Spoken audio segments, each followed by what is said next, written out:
나카이 요잡으로는 1903년 5월부터 2년 동안 여름이 되면 이제 독도에 나가서 강취자를 했습니다. 그 강취는 그 당시 지금 우리가 강취라는 게 물개하고 비슷하게 생겼고 멸종됐지만 바다사자라고 하는데 이걸 어디에 썼냐 그러지만 그 당시에는 상당히 큰 소위 말하는 돈이 되는 그런 품종이었던 것 같아요. 그 당시 유럽에서 배치된 박람회에다가 이걸 출품한 게 아직까지 남아있는 걸 보면 강치 가지고 핸드백을 만들고 있으니까 굉장히 돈이 되는. 그 다음에 기름을 짜서 물을 그 당시 쓰고, 그 다음에 일본이 러일 전쟁을 준비하고 있을 때이기 때문에 군용 배낭이 굉장히 많이 필요한데 군용 배낭의 재료를 굉장히 많이 팔렸다고 합니다. 그래서 이 사람이 1904년 8월까지 독도에서 확실하게 하다가 자기만 혼자 이걸 알고 하는 줄 알았더니 어느 날 가보니까 일본 사람들이 많이 몰려서 와서 하고 있더라. 이걸 그러면 내가 농산무성 수상국에 내가 아는 사람이 있으니까 그 사람을 찾아가서 잘 말을 잘해서 그 의장을 일단 내가 독점을 해야 되겠다, 이런 생각을 가지고 동경으로 올라가게 됐습니다. 그래서 9월 초에 와서 아까 그 사람들을 만나서 이런저런 무효국제를 뜯었는데 거기 만난 면담 기록들을 보면 제가 책에 자세히 구성을 해놨습니다. 그래서 그 결과 9월 29일 양포도라는 게 그 당시 일본 어부들이 독도를 부르고 있던 명칭이죠. 양포도를 일본 영토로 편입하고, 편입한 다음에 편입이 되면 일본 정부에 권리가 생기니까 그 국가에게 독점적으로 임대를 해달라, 그런 민원 서류를 9월 29일 날 제출합니다. 그럼 이게 제출을 3개 관청에 공동으로 했죠. 내무성, 농산무성 이렇게 3개 관청에서 했는데 내무성이 주무가 돼가지고 이걸 심사를 하게 들어갔는데, 그럼 내무성은 관련 부처에다가 의견을 조회를 하게 되죠. 그게 이제 어떻게 보면 당연한 행정적인 절차인데 10월 달에 그런 의견 조회를 했다는 기록이 남아 있습니다. 여기 보면 1904년 10월 15일 여기 명치 37년 10월 이렇게 적혀 있는데, 이게 내무성 차관에게 보낸 의견 조회 공문입니다. 의견을 좀 내달라라는 공문입니다.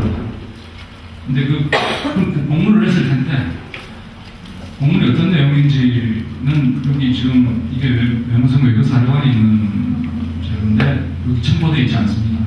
어떤 의견을 했는지는 없습니다. 왜냐면 이제 왜 없는가 했더니 일단 그런 의견 조회 작업을 거쳐서 해가 넘어갑니다. 1905년 1월 10일에 이제 공문이 하나 발견됐는데요.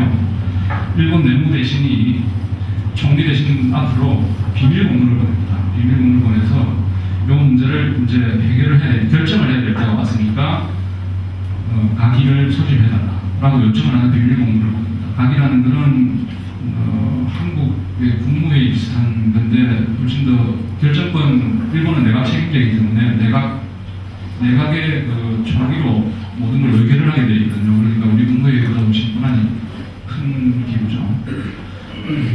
가기에서 결정되면 그게 일본 정부의 모든 의사가 됩니다. 우리는 대통령이 결정하지만. 1월 10일 날 내무 대신이 총리에게 공문을 보낸 거죠. 근데 그로부터 이틀 후 1월 12일 날 내무성 차관이 총리실에 있는 내각 서기관장에게 또 비밀 공문을 하나 더 보냅니다. 그게 뭐냐면 그게 여기 나와 있는 내용인데 제가 이걸 번역을 했습니다. 그러면 무인도 소속에 관한 건 이달 10일자로 우리 대신에게서 가기로 제출한 이런 관계 서류를 보내면서 첨부를 한 서류가 있는데, 첨부 서류 3가지가 있는데 그 서류는 보고 난 뒤 즉시 반환을 해달라라고 이렇게 부탁하는 공문을 또 보낸 겁니다. 그 반환한 내용이 뭐냐면 나카이 요잡으로의 청원서보다 처음에 민원 서류 청원서는 지금 이거 지금은 공개돼 있어요. 이거는 어디서 공개됐냐면 다시 말씀드리겠습니다. 공개돼 있고 수로부장이라는 것은 이 해군성 수로부장입니다. 해군성. 그러니까 그 당시 일본의 그 항해라든지 바다 인프라든지 이런 데 대한 측량에 제일 권위 있는 기관이 해군성 수로부이기 때문에 거기에다가 의견 조율을 한 거죠. 그 다음에 관련 무성인 외무성, 농산무성, 시마네, 그 다음에 이게 지역적으로 보면 시마네 현에 제일 가까운 성이기 때문에 시마네 현에 이렇게 의견을 보냈습니다.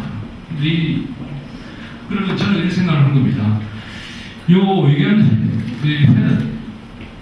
조율을 보낸 요 서류만 지금 우리가 읽어보면 일본이 그 당시 어떤 생각을 가지고 어떤 목적으로 영토 편입을 했는지를 다 알 수 있겠다는 생각이 든 거죠. 근데 불행히 이 서류는 지금 남아있지 않습니다. 여기 말하는 나카이의 청원서만 남아있고 나머지 두 가지, 그러니까 이게 실제로는 일본 정부에서 검토를 하고 의견을 이렇게 조회하는 과정. 제일 중요한 건 이 두 가지겠죠. 나카이는 내가 고기잡이를 해라, 할 수 있게 해달라는 서류에 불과한 것이고, 이 두 개가 실제로 일본 정부가 배경이 될 텐데, 그 서류가 지금 불행히 남아있지 않는 겁니다.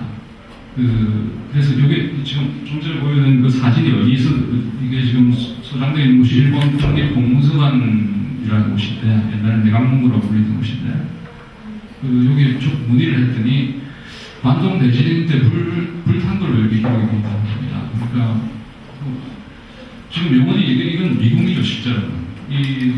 가기 회의록도 없고, 그러니까, 왜 일본 영토라고 생각을 하고 편입을 하게 했는지, 그 속에서 누군가는 반대를 하지 않았는지, 그건 우리가 지금 조사해본 바로는 한국당이라고 합니다. 누군가 이런 발언을 했는지 안 했는지.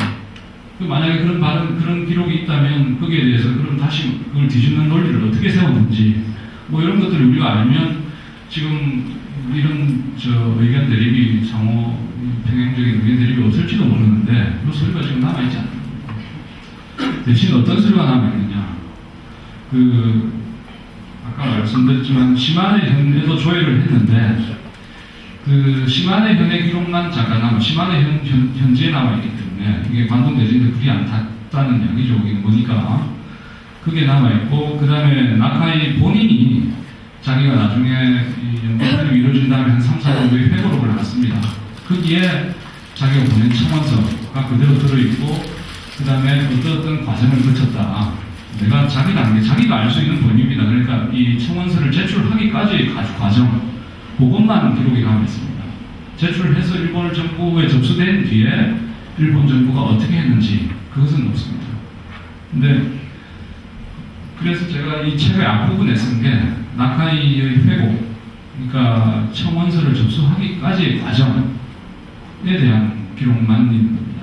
그걸 보면 처음에 간략하게 말씀을 드리자면 처음에 농산무성을 찾아갔더니 수산국장이라는 사람이 나와서 야 그게 한국당일지 모르는데 난 잘 모르겠다. 한번 해군성에 한번 가서 다시 한번 정확하게 물어보고 오느라 해군성에 갑니다. 그러니까 갔더니 지금 아까 사진을 나왔는데요. 요 김호수기 가네유키라는 요 수로부장이 그게 한국당이라는 확정이 없다.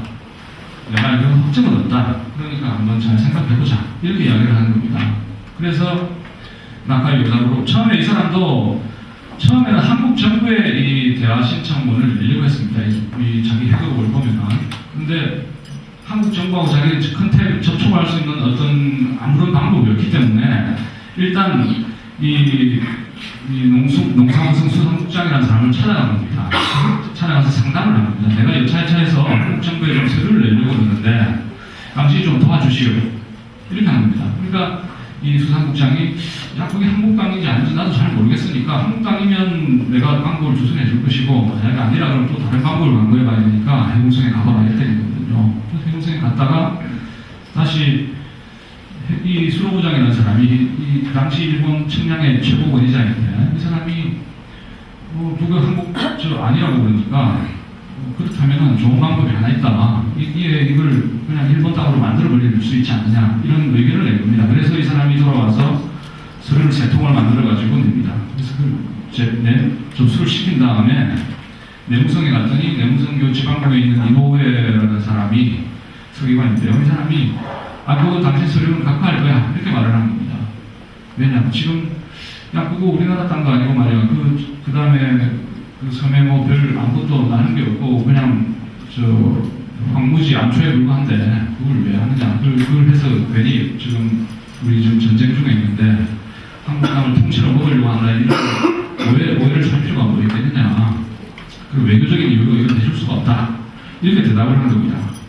그러니까 이 사람이 낙심을 하고 광부였구나. 이렇게 해서 돌아가려다가 마지막으로 혹시나 해서 간 사람이 이 야마사 엔지로라는 사람입니다. 그래서 찾아갔더니 이 사람은 대답이 전혀 다르죠. 야, 네가 대무성에서 너 도대체 어떤 작자가 그 따위 소리를 하냐? 뭐 이런 식으로 이야기를 한 겁니다. 외교 때문에 안 된다니. 외교는 내가 하는 거지. 왜냐면 자기가 대무성 정무국장이니까. 내가 하는 건데 왜 내무성에서 그 따위 소리를 하느냐? 당장 요걸 나한테 접수해라. 그러면 내가 곧바로 해주마. 뭐 이런 식의 대답을 한 겁니다.